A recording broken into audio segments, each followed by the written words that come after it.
Hello dear student, कैसे हैं आप सभी। उम्मीद करूंगा आप सभी ठीक होंगे।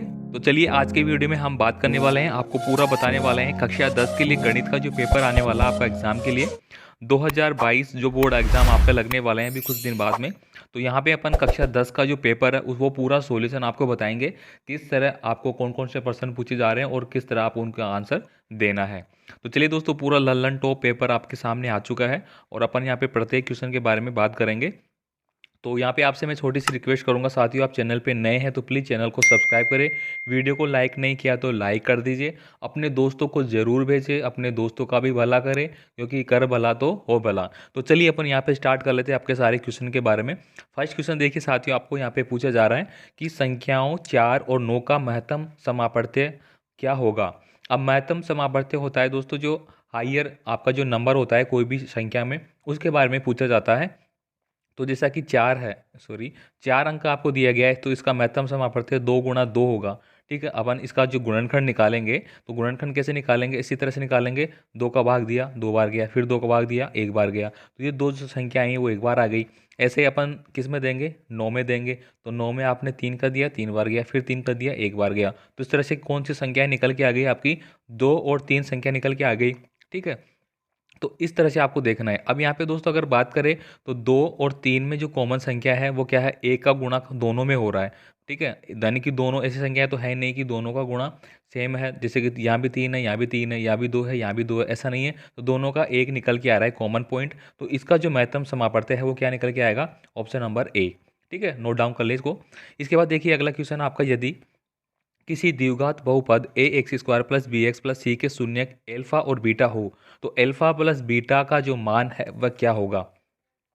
तो चलिए सो दोस्तों इसका आंसर पर जान लेते हैं। तो इसका आंसर आपका होता है ऑप्शन नंबर सी, -b/a आपका करेक्ट आंसर है। आगे क्वेश्चन देखिए, यहाँ पे अगला क्वेश्चन है। आगे क्वेश्चन है, रेखीय युग्म आपको दिया गया है a1x plus b1 y plus c1 equal to 0 दिया गया है, और ऐसे ही करके यहाँ पे एक और वैल्यू दी गई है। तो आपको क्या करना है कि कोई हल न होने की शर्त आपको बताना है। तो दोस्तों अच्छे से याद करें, 100% क्वेश्चन एग्जाम में आने वाला है। तो इसका जो फॉर्मूला बेस अगर क्वेश्चन की बात करें, तो इसका सही आंसर हल नहीं होने की बात कही गई है। तो इसका ऑप्शन नंबर बी है वो करेक्ट आंसर है, इसको आप नोट डाउन कर ले एकदम। तो एकदम लल्लन टॉप से क्वेश्चन है आपके और एग्जाम में आ ही रहे हैं, तो आपको मैं लल्लन टॉप से ही आंसर आपको बता रहा हूँ। तो थोड़ा सा यहाँ पे ठीक है आप अच्छे से देख लीजिए। तो चलिए थोड़ा सा ऐसे हंसी मजाक के तौर पे अपन पूरा पेपर सोल्व कर लेते हैं। यहाँ पे देखिए अगला क्वेश्चन है आपका 4 नंबर का, ए और पी आपको दिया गया है 4 2 0 -2 में सार्व अंतर क्या है। तो क्वेश्चन नंबर जो 4 है साथियों, इसका जो आंसर निकल के आता है ऑप्शन नंबर बी आपका आंसर निकलेगा। सार्व जो अंतर इसमें -2 आपका आंसर निकल रहा है। ठीक है, तो ये आपका आंसर हो गया यहाँ पे।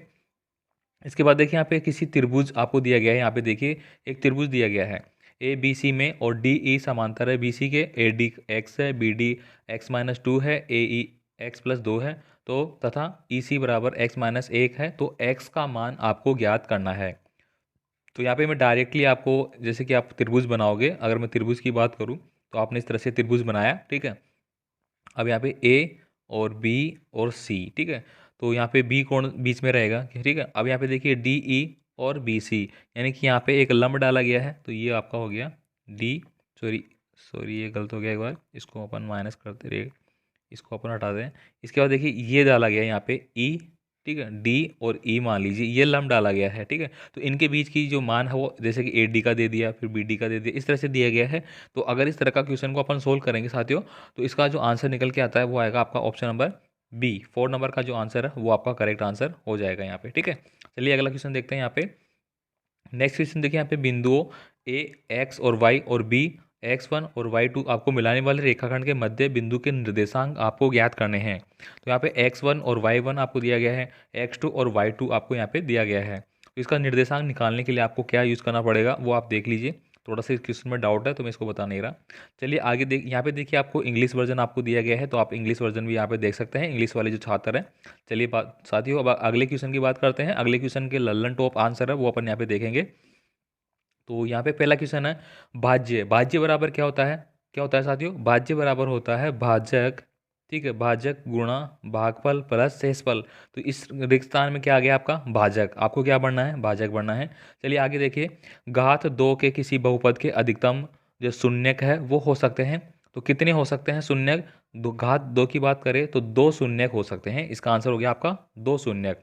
तो दोस्तों आपको पेपर में एकदम अच्छे से गर्दा उखाड़ के आना है, सारे क्वेश्चन अच्छे से करके आना है। आपको लगातार चैनल पे सभी पेपर, सभी क्लास, यानी कि 10th क्लास के लिए अगर बात करूँ तो 10th क्लास के लिए स्पेशलिस्ट, आपका मैथ का पेपर हो गया, इंग्लिश का हो गया, साइंस का हो गया, सोशल साइंस का हो गया, सभी के वीडियो है मैंने ऑलरेडी लगभग कुछ वीडियो अपलोड कर दिए, बाकी वीडियो मैं अपलोड कर रहा हूँ लगातार। ठीक है, यहाँ पे देखिए अगला क्वेश्चन है, द्विघात समीकरण a x square plus b x plus C equal to zero के विविधकृत सूत्र जो है वो क्या होगा? तो डी इक्वल टू यहाँ पे क्या होगा वो आपको बताना है। तो थर्ड नंबर का क्वेश्चन क्या हो जाएगा यहाँ पे? डी इक्वल टू क्या होता है साथियों, आपने पढ़ रखा है, बी स्क्वायर माइनस 4ac, एकदम अच्छे से रट लीजिए, 100% आने वाला क्वेश्चन है। चलिए आगे का देखते हैं। यहाँ पे समांतर श्रेणी आपको दी गई है और यहाँ पे एनवा पद है उसके बारे में पूछा गया है। तो एनवा पद का फॉर्मूला तो आप लिख ही लीजिए, जैसे कि ये ए एन है, ठीक है, तो आप कैसे निकालेंगे? ए प्लस, ये ए है, a plus n minus one bracket की पावर वन और डी। तो यहाँ पे देखिए ए क्या है आपका फर्स्ट नंबर हो जाएगा, एन वा पद यानी कि जो पद अपन निकाल रहे हैं, डी क्या है? इनके बीच का अंतर। डी क्या है? ये आप सभी जानते हैं कि इनके बीच का जो अंतर है, सॉरी अंतर दो डिजिट के बीच में वो है। फॉर्मूला आपको आ गया अच्छे से? ठीक है, चलिए अगले क्वेश्चन देखते हैं। अगला क्वेश्चन देखेंगे अपन साथियों यहाँ पे, वे सभी आकृतियाँ जिनके आकार समान होते हैं परंतु उनके माप असमान होने आवश्यक नहीं है, आकृतियाँ कहलाती है। तो ऐसी आकृतियाँ क्या कहलाएंगी आपकी? सर्वांग सम। क्या लिखेंगे आप? सर्वांग सम। सर्वांग सम आकृतियाँ कहलाती है। पाँचवें नंबर का आंसर हो गया। चलिए आगे देखिए, बिंदु 4 और 0 किस एक्स पर स्थित है?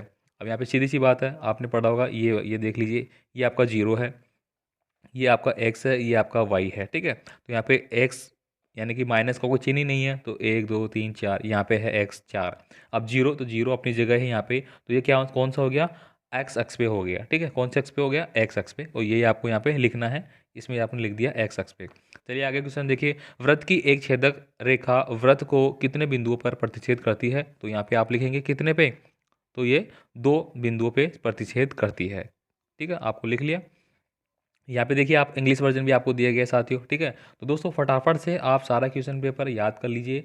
मैं गारंटी लेता हूँ आपको ऐसा का ऐसा पेपर है वो एग्जाम में देखने को मिलना है। कुछ क्वेश्चन यहाँ पे अल्टरनेट रिपीट हो सकते हैं, कुछ नहीं हो सकते हैं, लेकिन जो फॉर्मेट है वो फॉर्मेट आपका 100% यही रहने वाला है। तो अभी भी आपको अगर डाउट है तो आप डाउट निकाल लीजिए और अच्छे से पेपर को देख लीजिए। चलिए यहाँ पे देखते हैं, आपको जोड़ी मिलान करने वाले जो क्वेश्चन है उनको अपन देखेंगे। यहाँ पे सही जोड़ी को आपको मिलान करना है। तो चलिए यहाँ पे फर्स्ट आपको दिया गया साथियों, cosec square theta minus one. तो इसका क्या निकल के आता है आपका? ये निकलेगा कोट थीटा का। तो मैं यहाँ पे देखो बता दूँ, ये आपका निकल गया कोट थीटा। अब सेक थीटा तो आपने पढ़ रखा है, सेक थीटा इक्वल टू क्या होता है? 1/कोस थीटा। अगर यहाँ पे कोस थीटा आ जाएगा तो यहाँ पे कोस आ गया तो यहाँ पे सेक आ जाएगा। इतना सा तो आपको पता ही है कि सेक थीटा का उल्टा क्या होता है? Cos theta. और ये आपको आंसर टिक करना है। तो ये इसका हो गया, ये इसका हो गया था। चलिए, 1 माइनस कोस स्क्वायर थीटा।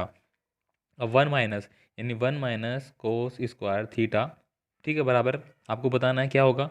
तो दोस्तों आपने ये तो पढ़ ही रखा है ना, क्या वाला? Sine square theta plus cos square theta equal to 1 होता है। तो अगर इसको उधर ले जाएंगे तो ये प्लस बन जाएगा, तो साइन थीटा आप इसका आंसर आ जाएगा। तो कौन सा आ गया? थर्ड नंबर में ये आ गया भाई साहब, थर्ड नंबर में साइन थीटा। ठीक है, तो आपको ये टिक कर लेना है। इसके बाद देखिए फोर्थ नंबर है, कोट 30 का मान क्या होता है? तो कोट 30 का मान होता है आपका √3। इसके बाद देखिए कोस 90 प्लस थीटा। अब कोस 90 प्लस थीटा में क्या हो जाता है? चेंज हो जाता है। आपने पढ़ा कोस 90 माइनस थीटा, यानी कि 90 से माइनस हो रहा है थीटा। तो 90 के केस में आपने ये तो पढ़ रखा है, मैं एक बार बता दूँ, आपने ये सर्कल पढ़ रखा है, नहीं पढ़ रखा तो आप अभी पढ़ लेना। ठीक है, ये देखिए यहाँ पे ये दो चीज़ बना लिया अपन ने। ये आपका 0 हो गया, ये आपका 90 हो गया, ये आपका 180 हो गया, ये आपका 270 हो गया, और ये आपका 360 हो गया। तो 90 पे और 260 पे कोण चेंज होता ही होता है। ये सारा कौन सा आता है आपका? चेंजिंग वाला सेक्शन आता है, जिसमें पॉजिटिव रहता है। ठीक है, इसमें नेगेटिव हो जाएगा। इस तरह से आपको इसको, ये वाला सर्किट डायग्राम, ये वाला सॉरी जो फॉर्मेट है, आपको अच्छे से याद कर लेना है साथियों। इस फॉर्मेट से आपके ज़्यादा भी नहीं तो 3-4 क्वेश्चन है वो अच्छे से सही हो जाएंगे 100%। एग्जाम जब दोगे आप मुझे याद करोगे जरूर कि सर ने बताया था इस तरह से, और ये आया भी है। चलिए आगे का देखिए यहाँ पे, तो इसका आंसर क्या निकल के आ रहा था अपना? कोस का साइन थीटा। इसके बाद देखिए लास्ट का जो बच गया उसका आंसर 2 निकल ही गया। आगे देखिए यहाँ पे इंग्लिश वर्जन आपको दिया गया है। चलिए आगे की देखते हैं अपन। एक शब्द और एक वाक्य में आपको उत्तर देना है यहाँ पे। तो दिए गए चित्र में बहुपद आपको दिया गया है, ठीक है। तो यहाँ पे शून्यांकों की संख्या है वो आपको बतानी है क्या होगी। तो इसकी शून्यांकों की संख्या क्या होती है, 1 होगी, ठीक है। क्या होगी, 1 होगी। यहाँ पे लिख लीजिए आप।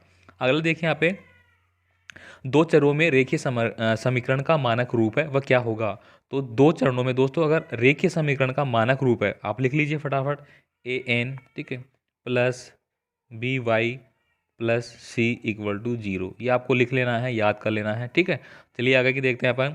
किसी द्विघात समीकरण के विविधकर का मान शून्य है तो उसके मूलों की प्रकृति कैसी होगी। तो उसकी मूलों की प्रकृति कैसी होगी, नोट डाउन करेंगे आप सभी। ये होगी वास्तविक, ठीक है, वास्तविक और समान। तो एकदम लल्लन टॉप क्वेश्चन का आंसर हो गया ना, लल्लन टॉप टाइप का। आगे देखिए साथियों, यहाँ पे वृत्त की परिधि, अरे कहाँ गए, वृत्त की परिधि का सूत्र है वो आपको लिखना है। तो वृत्त की परिधि को अपन डी से डिनोट करते हैं। ये क्या होता है, 2πr, ठीक है। ये आप बिल्कुल आंसर हो गया। ये तो रट ही लीजिए, जितने भी फॉर्मूले हैं वो तो आप फटाफट याद कर लीजिए। आपको टेलीग्राम पे मैं सारे फॉर्मूले हैं वो मैं वहाँ पे स्क्रीनशॉट है वो वहाँ पे मैं आपको प्रोवाइड करा दूंगा, आप उसको अच्छे से देख लेना। आगे देखिए, शंकु के आयतन का क्षेत्रफल ज्ञात कीजिए। अल्ले भाई, शंकु के क्षेत्र का देखिए अपन, ये देखिए ये अपन ने गोला बना लिया इस तरह से। अब इसको अपन ने यहाँ पे शंकु की आकृति दे दी, ये लो, ठीक है। या फिर चलो दूसरा दे देते हैं। यहाँ पे अपन ने शंकु बना लिया इस तरह से। अब जो ये गोला है, ये गोला, अब गोले का जो आपको आयतन क्या होता है, गोले का आयतन जैसे कि अभी आपने पढ़ा 2πr होता है, ठीक है। अब यहाँ पे शंकु के आयतन के पूछा है, तो ये तो देखो यहाँ पे ऊंचाई भी तो आएगी, शंकु में ऊंचाई भी आ रही है, ठीक है। तो ऊंचाई का आप विशेष ध्यान रखें, ये एज को डिनोट करेगी। बाकी इसका मैं फॉर्मूला आपको लिख देता हूँ, क्या होगा, 1/3πr² एच। ये इसका क्या हो गया, शंकु का आयतन हो गया। याद कर ले इसको अच्छे से, ये तो आएगा ही आएगा आपके एग्जाम में। अगला देखिए, 3 3 4 5 5 का समांतर माध्य क्या होगा। तो समांतर माध्य तो आप सभी जानते हैं, इनको सबको ऐड करें और जितनी संख्या है उनमें भाग दे दीजिए। 5 5 10, ठीक है। 3 3 6 4 10, यानी कि 20 हो गया। 20 की संख्या कितनी है, 1 2 3 4 5, 5 भाग दिया 4, तो 4 आ गया, ठीक है। आगे देखिए, किसी निश्चित घटना की प्रायिकता का मान कितना होगा। अगर दोस्तों किसी निश्चित प्रायिकता की मान है और उसकी प्रायिकता आपको ज्ञात करनी है तो उसका मान हमेशा 1 होगा, ठीक है। चलिए आगे देखिए, यहाँ पे ये इंग्लिश वर्जन आ गया। यहाँ पे देखते हैं सत्य असत्य, कौन कितना सत्य है कौन कितना असत्य है। चलिए बात कर लेते हैं। पहला क्वेश्चन है, यहाँ पे दो धनात्मक पूर्णांक a और b दिए गए हैं। दिए रहने पर ऐसी अद्वितीय पूर्ण संख्याएं q और r विद्यमान है कि a equal to B Q plus r। यहाँ पे दिया गया है कि ये जो संख्या है ये क्या है, r 0 से क्या है, बड़ा है और b से छोटा है। तो ये कंडीशन के लिए क्या होगा, ये बात सही है या गलत है। तो ये बात बिल्कुल सही है, इसको आप नोट डाउन कर लेंगे। ये लो दोबारा से लिख देता हूँ मैं, ये फर्स्ट वाला सही है। नेक्स्ट देखिए, वृत्त का क्षेत्रफल 2πr² होता है जहाँ r वृत्त की त्रिज्या होती है। तो वृत्त का क्षेत्रफल क्या होता है, 2πr थोड़ी होता है, πr² होता है, ठीक है। भाई यहाँ पे तो 2 लगा दिया, जबकि तो परिधि होती है, तो ये आपका गलत हो गया सेकंड वाला, ठीक है। सेकंड वाला क्या हो गया, ये गलत हो गया, ये सही हो गया। आगे देखिए, गोले का संपूर्ण पृष्ठ 2πr² होता है जहाँ r गोले की त्रिज्या है, तो ये भी गलत है। इसके बाद देखिए, माध्य बहुलक और माध्य के मध्य संबंध है 2 माध्यक बराबर बहुलक प्लस 3 माध्य। तो चौथे नंबर का जो क्वेश्चन है ये भी आपका गलत हो जाता है। यहाँ पे देखिए, किसी वृत्त की अनंत स्पर्शरेखाएं हो सकती है, यानी कि ये वृत्त है तो इसकी अनंत स्पर्शरेखाएं हो सकती है, ऐसे भी हो सकती है, यहाँ पे कहीं पे भी हो सकती है, तो बिल्कुल बात सही है। इसके बाद देखिए, यदि किसी घटना की प्रायिकता p इक्वल टू दिया गया है तो इसका मान क्या होगा, तो ये बात भी सही है। तो मैं एक बार टिक कर देता हूँ, ये आपका सही है फर्स्ट वाला, सेकंड गलत, थर्ड गलत, फोर्थ गलत और ये दोनों सही, ठीक है। स्क्रीनशॉट लेना चाहते हैं स्क्रीनशॉट ले सकते हैं। इसके बाद देखिए, यहाँ पे अगले क्वेश्चन आपके आ जाते हैं, थोड़े बड़े वाले क्वेश्चन। तो इनके लिए दोस्तों मैं एक और जो वीडियो है वो अपलोड कर दूंगा आपको, नेक्स्ट वीडियो, जिसमें अपन आगे के क्वेश्चनों के बारे में डिस्कस कर लेंगे, ठीक है। तो आज का वीडियो कैसा लगा आप बताइए। क्लास 10th के लिए हमने बात की है, कक्षा 10 के लिए बोर्ड एग्ज़ाम आपका 2022 जो लगने वाला है, ठीक है। इसमें मैथ का जो पेपर है उसको आपको किस तरह से हल करना है, कौन कौन से पर्सन है और कौन कौन से उसके आंसर है, ठीक है। बाकी PDF फाइल इसकी टेलीग्राम पे और हमारा फेसबुक ग्रुप है, साथ ही हमारी वेबसाइट है, उनका लिंक आपको डिस्क्रिप्शन बॉक्स में दिया जाएगा, आप वहाँ से इसको ईजिली डाउनलोड कर सकते हैं, ठीक है। मिलेंगे नए पेपर के साथ नए वीडियो में, धन्यवाद।